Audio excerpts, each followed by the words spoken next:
I mean, that's where the real serious wealth is made, when you're buying stuff for pennies on the dollar at the bottom of the cycle, and Yeah. you just are, you know, going up with the cycle. I mean, Mhm. that is how you get rich doing this. Jonathan, as a New York resident, I want to first of all talk to you about the note from Mr. Grant Cardone. Apparently, Grant Cardone was underwriting multiple opportunities in New York, and he has now told his team to stop all work on New York properties. New York multifamilies, going to crash or whatever's going to happen. But I was just curious, what do you think about folks choosing not to underwrite in New York? God, I don't know. I mean, I would say, Grant, New York is not even going to notice if you're investing here or not. You're small potatoes for New York. So, you think you're big time, but Not you're big time for New York. you're a pimple on the butt of something, when it comes to New York. So it makes great press, but All right.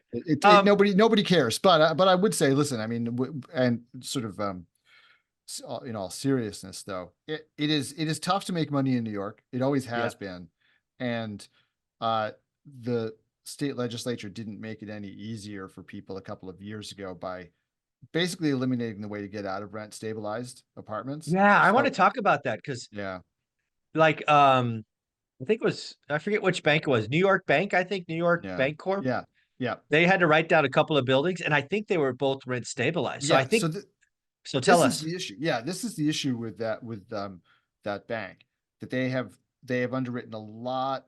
I mean, they have in a Yeah, they were portfolio a huge, overexposed. yeah, a huge number of rent stabilized buildings, and expenses have gone up, and interest costs have gone up, and now those buildings are underwater. And the real issue with New York, and I mean, I hope that this gets fixed soon, but there doesn't really seem to be any reality on the horizon. Uh, New York has made it very difficult to build here, so the cost of living is sky high, and the politicians, having having succumbed to their constituents' desires not to have anything ever built near anybody, or Mhm. frankly, doesn't even have to be built near them. If they know it's being built somewhere, they're opposed to it, right? Just So anywhere. anywhere, it doesn't matter. If something's getting built somewhere, New Yorkers don't want it, right? So Yeah. and Yeah. so they turn around and they impose rent stabilization and rent control. And there used to be, the way that the law used to work before 2019 was that when someone moved out of a rent stabilized apartment, if you made sufficient improvements, Mhm. you could raise the rent high enough that you could get it out of the rent stabilization regime and into free market. And then, Oh, okay. however, this, as you might imagine, led to a lot of abuse, where a lot of Of course. unscrupulous people were doing all kinds of nasty things to get people to move out, and so that they could turn the apartments. And so the state legislature, rather than like kind of increasing the penalties for that kind of behavior or whatever, they just threw out the whole baby with the bathwater, and they Mm. not only made it almost impossible to get out of rent stabilization no matter what you do, but Mhm. they even like retroactively applied it so that Oh, tenants wow. could find out if their unit was ever rent stabilized, like ever in the past, and then Mm. sue to have it restabilized. Like, I mean, it's just crazy, right? So Wow. they really have done a number on the housing market in New York, which is really the opposite. So I Now, mean, as an complete outsider, what percent? I mean, are we talking 5% of New York market? Are we no, talking it's incredible. I think there are like a million rent stabilized apartments in New York City. again? I don't know what that is on a percentage basis. I mean, got a I wild mean, guess? well, I mean, look, there's like 8.5 million people in New All York right, so we're City. talking 12%. Oh, so Well, if you that's figure the over. family size is three, Okay, and I mean, so and it's a then, big number. It's yeah, it's a big 30%. number. And Okay. then half of the people own, so it's like, Yeah. it's a large number, like 50% of apartments or something, that Oh, are okay. stabilized. And so it's just, it's really creating a big problem. So I get Grant Cardone saying, like, it's not even worth his Not worth while it. to do Yeah. it. And so, and I think that, the pain is going to start to occur in New York soon, and hopefully that will encourage Well, the state legislature. let's play this out a little bit. I guess the other thing we should point out is you don't invest in New York City I either, don't, right? yeah. You chose to go other markets. So again, lots of people don't choose to invest in New York. I just thought it was interesting that he Well, came out and said, yeah. I'm going to tell I my mean, team not to do it anymore. I'll tell you why I didn't do it in New York. And it was because when I started out, I wanted cash flow, right? And New York Me was too. an appreciation market. And Yeah. just to make, just the cost of everything was so high here, and there's so much money here, and Mm. you're competing with, with people who just want Behemoths. to, Yeah. well, not just that, but you're competing. I mean, buying a major building is just unrealistic anyway, but even buying something like triplexes in New York Mm. City, you're competing with people who are just buying it for a house, right? And they fall Yeah. in love with the house and they'll pay anything for it. And Yeah. you're trying to like make money off it. And, people Yeah. were telling me if you're not able to put down 50%, you can't make it cash flow. Yeah. And so that just didn't make any sense to me at all. I wanted to have cash flowing property. So, but now that was before 2019. So it's now even more difficult Yeah, I because want to try to play this out with you because again, this is fascinating to me. So people buy into these buildings that are rent stabilized with one plan. The government comes in and changes the rules of the game mid-flight. yeah, That then devalues what they've purchased. Oh, by the way, we've seen the largest run of inflation since the 70s. right. Um, you probably had some folks stop paying rent, so your income or revenue collection is down. And you're not only not debt servicing the building, but you're not doing maintenance and all of these things. So this feels like it's going to come to a head with some landlords handing the keys back to banks. Yeah, Then banks, I mean, if you play this out, unless the rules change back or there's an exception, these buildings are going to be resold at 30 cents on the dollar, perhaps. yeah, Because if they have yeah. to cash flow as rent stabilized, that's just a different price. Yeah, I mean it's true, and now the way the rent stabilization system works though is every year there's this rent stabilization board that Okay.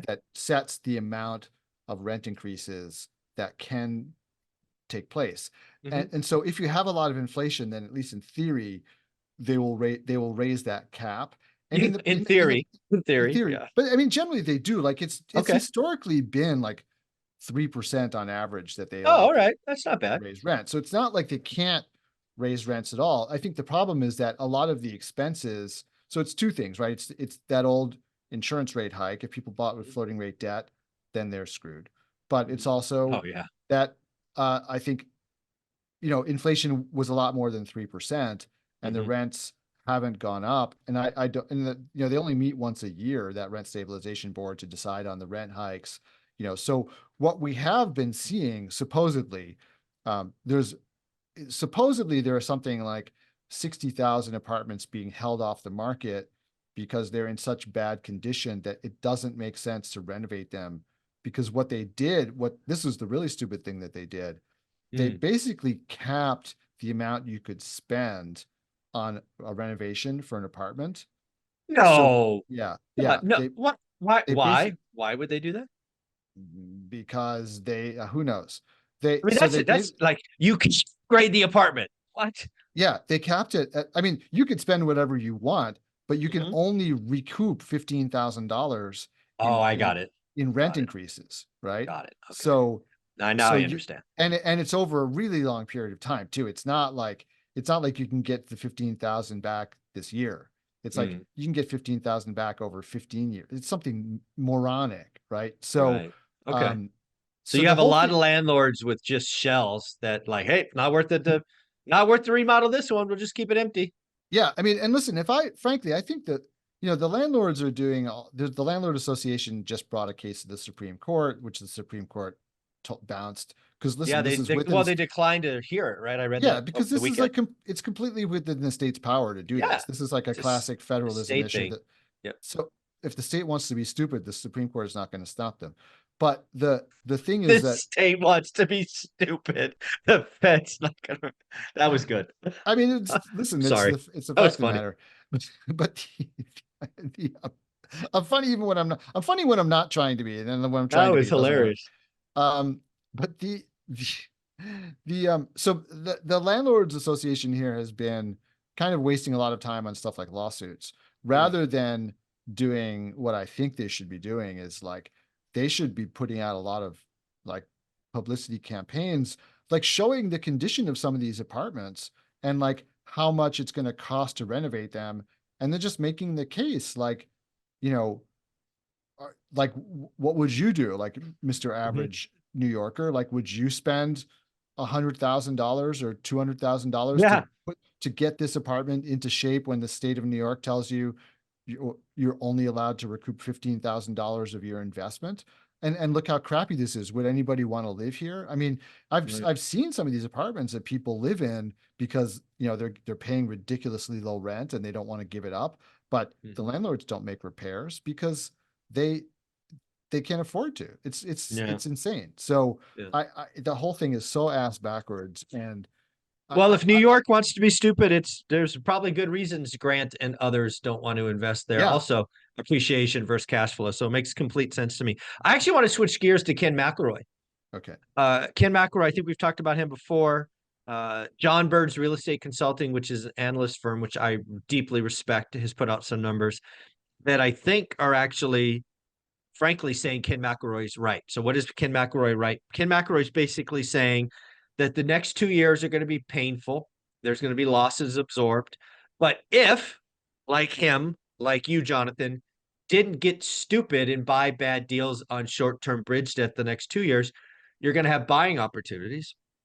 Also, to all the doomers out there, you're right. There's a lot of inventory coming, but it does seem to be very concentrated. I have a list again from John Burns I'll read in a minute, but there appears to be a lot of opportunity because the inventory, once delivered, there's nothing behind it and all of that.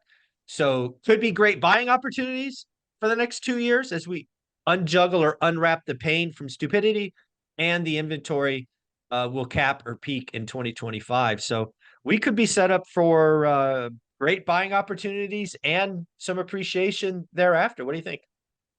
yeah, but you're going to need cash, You're right? going to need, yeah, that's You're right. You're going to need deep pockets. Yep. you're going to Yep. need cash for this because a lot of these properties, there will be the opportunity for a lot of people to buy like brand spanking new Class A buildings for pennies on the dollar, or partially rehabbed older buildings That's for the one pen I think's coming. Yeah. for pennies on the dollar. But you can't finance these, right? Because they're not going to be stabilized. Correct. They're not going to meet the requirements for Fannie and Freddie. Maybe you can find a local bank who's willing to do it, but more likely people are going to have to go, if they want to borrow money on these, they're going to have to go to bridge lenders who are very expensive right now. So Oh, yeah, I they mean are. that will further drive down the price of these properties most likely, No, no, exactly. This is what, again, but I can't believe how similar this is to last time, right? yeah, Everybody talks about last time about single family homes. I was doing it long enough to realize the single family homes changed, and then there was still pain left in multifamily. It was like either you deal with the bank that's got the debt, or you'll pay cash and you pay pennies on the dollar yeah. because there was no way to get lending. Yeah, and so that's going to happen again. So if you have the cash, then you'll be able to buy these deals. There'll be some great opportunities. And like I've said before, I mean, I don't think this is limited to larger properties. I think you're going to see Oh, this in I think you're smaller right. properties too. So maybe, look around and see, you may be able to pick up a nice little property for a couple $100,000 if you've got that in the bank, or you and your friends can put the money together, or maybe take a very small, go invert the capital stack and do, you know 60 of equity and 40 of debt or something like that, just to Hmm. to Yeah. extend and get a little bit of leverage, right? But Hmm. going very, very conservative, that may convince a bank that they can take a risk on you. The banks are going to be very skittish, right? Because they're going to be hurting. So you've got to kind of make a case. But if you put your best foot forward and you've got cash, there will be opportunities for sure. And then, absorption will do its thing. Hmm. And as you say, this supply is going to dry up. I mean, this is just, all that's happening here is just the classic real estate cycle. Yeah. This is Exactly. the real estate cycle, right? When people are like, what's going on, right? No, Yeah. if you look at the classic real estate cycle that was kind of, identified by Dr. Glenn Mueller, right? Hmm. It basically describes exactly the process that we're seeing right now. And we're putting aside the whole interest rate hike thing, which has made the whole everything worse and has kind of obscured the picture of what's going on a bit. But if you look at the Sunbelt cities, they just exhibit the classic pattern of, when times are good and rents are rising really fast, all the banks and all the developers jump in and they all start lending and building like crazy. And they do it until they create an oversupply situation. And Hmm. when they create an oversupply situation, then rents start falling, and then immediately the banks stop lending and the construction pipeline dries up. Yep. And then you get, that's when the new cycle starts and basically bottoms out. And when you have enough natural absorption that takes place, which usually takes, you know, 12 to 24 months, Hmm. right? Then when rents start rising again and prices start rising again on assets, then the banks start feeling more Then they start comfortable opening, to and yeah, lending. it's They like start a lending. They lend a six or little bit. 6 to 10 year. You can, Yeah. if you get in right, you could have a 6 or 10 year window where the wind's at your back. Yeah. I mean, this is why I always think like, given how long development takes, like right now, like now is the time to start developing, right? Like to be like releasing your property into that no supply situation, right? I mean, it's always kind of mystified me as to why nobody really does. I mean, and when you say nobody, there are people who are doing this, right? It's just that the supply drops a lot. It's not like there's zero Mhm. supply. Right. People exaggerate. There's just going to be very little supply Yeah. coming online after 2026. But this is, the way you take advantage of it is by buying cheap. And Yeah. if you buy stuff, I mean, that's where the real serious wealth is made. When you're buying stuff for pennies on the dollar at the bottom of the cycle, and Yeah. you just are, you know, going up with the cycle. I mean, Mhm. that is how you get rich doing this thing. I'm curious, right? You've been in the syndication space. You have syndicated. You're still syndicating. You've done a couple of boutique hotels, for example. You're starting to evaluate deals now. I'm curious. You were not really in the market kind of when it got nutty and crazy because you're Yeah. conservative. I am curious because you're probably plugged into a lot of folks. Where's the pain level or freaking out? Because there's a lot of people that did, now in hindsight, bad deals. Is the pain building or stress building, or is it still kind of? Well, so I mean, we haven't seen a lot of foreclosures hit yet. Mhm. I haven't heard scuttlebutt from, like, I know some syndicators. They're not people that I know well, but I know some syndicators who have been in the news with foreclosures, right? Mhm. But amongst the people that I know well, I have not heard anything, and I haven't heard any LPs talking about Oh, okay. deals that they're in getting foreclosed on. But the LPs all say that basically none of their deals are paying any distributions. And the Mm, reason for that is that once interest rates started to go up, basically every deal that got done in 21 and 22 was using floating rate debt with a rate yeah. cap, because it was kind of the competition became so ridiculous. It was really Mhm. the only way to get deals was to just get those few extra basis points that allowed you to like pay a few extra bucks, because everyone else was doing it, right? Right. You couldn't get deals. And so everybody was doing that. All of the syndicators were following the same model. And um, so what happened was once the interest rate started going up, first of all, they had to pay more in interest, but Sure. they also started looking down down the road and seeing, I'm going to have to buy a new rate cap in 18 months or 24 months. And the cost of that rate cap has doubled or tripled, Well, right? I And had I had a syndicator. Does this seem possible? One of the syndicators I know said is the rate cap he bought, I don't know, call it 21. I don't remember, 21 or 22 was something like 50 or 60 grand. His new quote was 500 grand. yeah. Oh yeah. I mean, 10x. Oh, yeah. wow. Okay. Oh, absolutely. No, this is very common. Okay. So, so what, so what we're seeing is the good operators, right? And now listen, unbelievably, there are some operators who didn't buy rate caps at all, right? Oh, I mean, that boggles they're my, I mean, done. I Yeah. wouldn't, do floating rate debt. I didn't even want to do floating rate debt like for my house, right? Yeah, So me neither. It's not yeah, good. so why would I do it with investor money in a deal? Mm, But um, but like you said, I was out of that was one of the reasons I was out. Like I just mhm. didn't feel like I could compete on terms that made me comfortable. Right. So um, but so there are those syndicators who didn't even buy rate cap, and they're those guys are just cooked. I mean, but Mm, the even the ones who did, the people who bought rate caps, and they were all following all the research, all the SOFR curves, and all this kind of stuff, and it said that they were doing what they thought was the right thing at the time. They bought rate caps, but the smart operators, the dumb operators who bought rate caps put their head in the sand. The mhm. smart operators stopped distributions and started building up a war chest to Yeah. buy the rate cap so they To wouldn't fight another day, right? That's yeah what so trying to that they get to the other wouldn't have side. to so they wouldn't have to do a capital call, right, or something like that. So the the so I know a number of people who they're not paying distributions, but their deals are they're running in a very healthy way, like on an operating Okay. basis.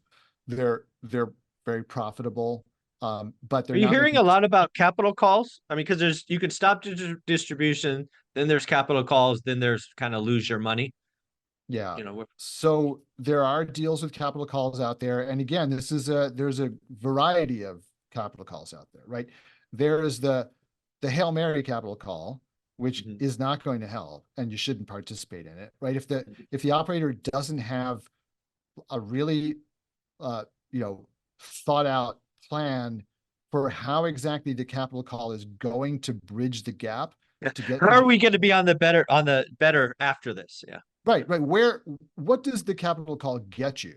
Does it preserve your ability to fight another day? Or is this a calculated way of making sure that you get your capital back Mhm. because it would just get you, buy another rate cap, get you through the trough and back into a rising market, and then can refinance or sell at a better time. If that's what the capital call is for, then yeah, it's something that you should really consider participating in because Mhm. it's getting you something.